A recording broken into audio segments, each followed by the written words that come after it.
who are they going to ride in Game 1 of the NLCS? My guy, Jack Flaherty. Black Jack Flaherty. The guy who Black Jack's going to stick it up their noses. Careful there. Hello and welcome back to Dodger Debate. I'm Jack Harris, the LA Times Dodger beat writer, along with our columnists Bill Plaschke and Dylan Hernández. All hail Dylan Hernández. All hail Dylan. Okay, well, wait.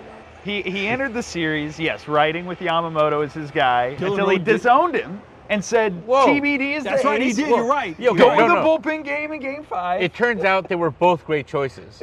It's like Randy Johnson and Kurt Schilling. Now it's Yamamoto and TBD. Two-headed ace. Back on you. Dylan did. Two-headed ace. Dylan backed Yamamoto, and Yamamoto was tremendous tonight. The reason they won, probably.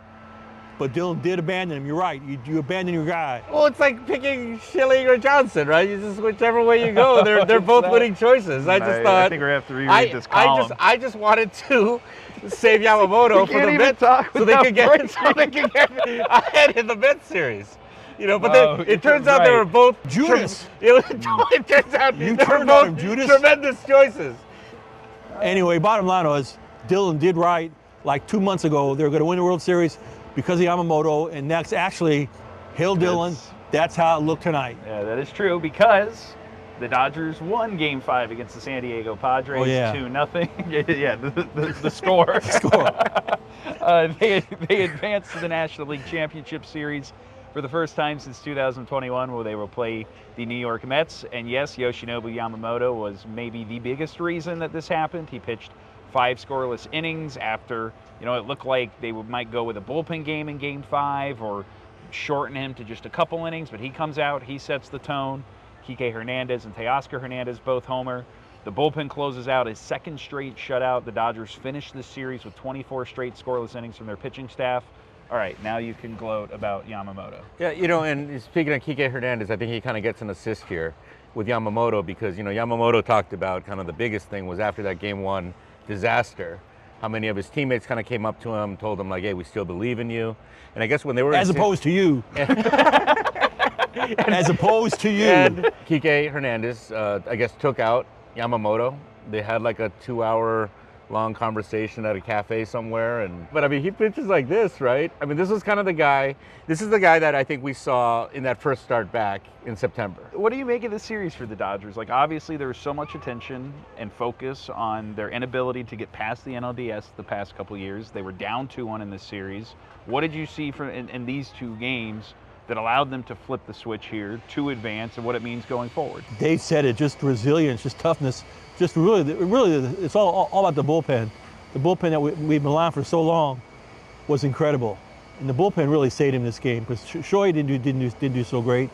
Mookie wasn't so great down the stretch, and Kike was great today. But I think the bullpen is the #1 reason they're here. I mean, I think you look at like the pitching staff in its entirety, and that's always been the question. It was the question 2 years ago, it was the question last year, and it was definitely the question coming into this October, which is, how are you going to string together 27 outs? Do you have the starters you can rely on?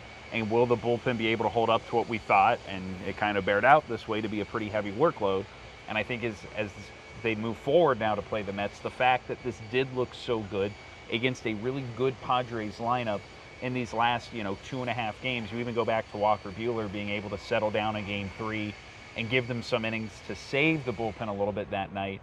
I think if you're a Dodger fan, or if you're the Dodgers themselves, like, you have to feel good about not just the fact you got over this hurdle, you got through this round that you couldn't get through the last couple times, but you found maybe a somewhat unorthodox pitching plan, but one that, I don't know, seems somewhat sustainable to me, or can work, especially if you get some good starts from Yamamoto, Flaherty, and Buehler. You know what? What's come in kind of like a mystery to me the last few years, right? Is that in the regular season, the Dodgers find ways to win games, and for some reason they got to October and they would just kind of lose this superpower, right? I mean, you talk to like opposing pitchers and they just talk about, again, kind of these collective approaches, right? And the way kind of the Dodgers just, again, find ways to win games. This series, they kind of found these ways to win these games, like you said, kind of sometimes unconventionally, right? The Padres certainly helped them. As I've said earlier in this series, loser franchise, loser city, and as soon as things started going bad, I mean, some of those at-bats were horrible. This is arguably the most unlikely Dodger postseason win since they beat the Mets in 1988. Wow. Even more than 2020, 3-1 against the Braves. Yeah, because that was on the Braves weren't considered the powerhouse. The Mets were in '88, and now they have the Mets again, and they're going to be huge favorites against the Mets. I think the series goes 5 games tops. Wow, calling it already. How do you feel about this Mets series? Yeah, I kind of like it, right? Because again, the biggest advantage I felt that the Padres had over the Dodgers was their starting pitching, right? And they couldn't exploit it. You know, Mike Schultz certainly helped by sending Dylan Cease out there and let him face Ohtani a second time. Dylan, can you name 3 Mets starters? Can you name 2 Mets starters? Yeah. Can you name 1 Mets starter? Kodai Senga does not count. He doesn't He's not count. built up as a starter. Severino. Good All job. Wait, hold Come on. on, come on. Quintana, Oh, God, I would really Quintana? Yeah, Minaya. Peterson, Minaya. Miguel, sort of. Peterson. David Peterson starts. Lucchesi. Okay, well we've covered it all there. And none of those names scare you, huh? Lucchesi. Who's Lucchesi? I know. He's not. He's he's even like real? The 7th guy. It's Joey Lucchesi. It's Casey. I'm sorry. All right. What No, else? but that's the something about the Mets. The Mets just don't have much. They're overmatched. They have a nice little bit of miracle, nice little bit of magic. That's all going to evaporate in about 48 hours. All right. What else kind of stuck out to you guys about coming out of this series? Freddie Freeman was back in the lineup tonight. Said it came down to like the last hour before he was going to be in there. He had an early hit that was important. I think, Kike Hernandez called out Will Smith and the work he did behind the plate, managing the pitching staff. I think that was pretty notable. Alex Vezina picked up an injury that they're going to check on. But are there other things you take out of this? I just think it's amazing that Kike Hernandez is so good in the postseason. He talked about visualization, talked about going to sleep and dreaming of Darvish and waking up and seeing himself get a home run. It's amazing. He's a postseason. He's senior October. And he did something that he said post-game is the Dodgers' approach tonight was to sit soft against Darvish, which I think makes sense. He's a crafty guy. He doesn't throw a lot of fastballs. Kike went in the hitters meeting. He said, I want to sit on the fastball because I think if you're going to get something to hit, that's the pitch. First one he gets, fastball in the inside corner, puts it at the top of the left field pavilion. And to me, from that point, with the way Yamamoto had looked early, knowing the bullpen was coming, like it was only 1 run, and the lead was only 1 run for a long time. But it felt kind of insurmountable after that point, especially with what a Kike weird. home. It was 1-0. It felt like it was 10-0. Yeah, I mean, especially with what a Kike home run does for the crowd and how fired up just the fans here were tonight. It was, to me, sitting there watching the game, it had been a while since the Dodgers had played like a proper postseason series, right? 2 years ago, they split the games here, and then suddenly the season's over. Last year, they just get their doors blown off by the Diamondbacks. And tonight and in the series, this felt more like this is what October baseball feels like. The fans responded to it, and the team responded to it too. Yeah, and what was kind of weird to me, I don't know, just kind of almost kind of these like predictive powers of like Ohtani. I know he did it. I mean, he had a horrible game at the plate today. But no, the fact that he was kind of talking up this Yamamoto-Darvish pitching matchup yesterday, right? I was honestly, and again, I'm not going to lie here, I was thinking, why are you drawing attention to this, right? Your guy's about to get his doors blown off tomorrow, potentially get embarrassed here.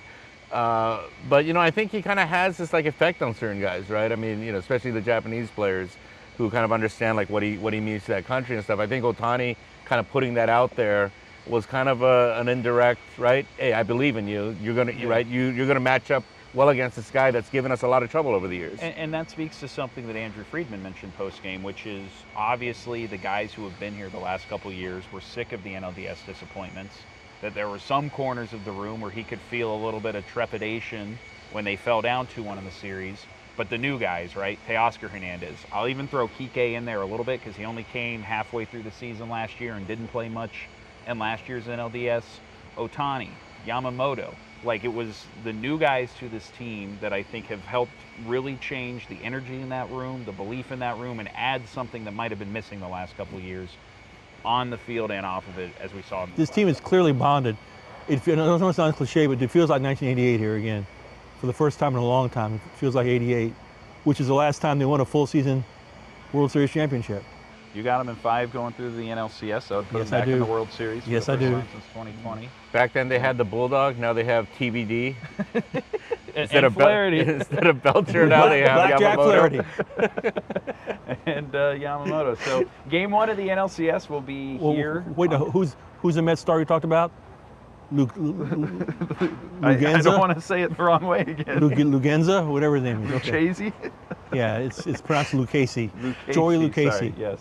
I don't think he's going to be the game one starter. Why do you know this guy? Do you play like Dynasty League baseball? He played for the Padres. When? I hope we're talking about the same guy. How old is this guy? I hope it is Joey Lucchesi. If it's not, we gotta. It might be like his son. In fact, Posse, look up right now to make sure I got the right guy. He pitched one of the doubleheader games when they beat the Braves. It's so embarrassing. I'm gonna do Hey. I'm doing it's Joey. He pitched for the Padres. There a victory lap. How do you know this? The fact that I know one player, a victory lap. Well, we have 48 hours to learn all of the Mets players, or most of them, before Game 1 of the NLCS will be here on Sunday. Game 2 will be Monday. Then it's back to New York. We will be there for every step of it because the Dodgers are moving on. They beat the San Diego Padres in 5 games and the NLDS to advance. Read all of our coverage at LA Times. There's a lot of stuff there. And until we talk to you guys next time, for Bill and Dylan, I'm Jack. Thanks for watching.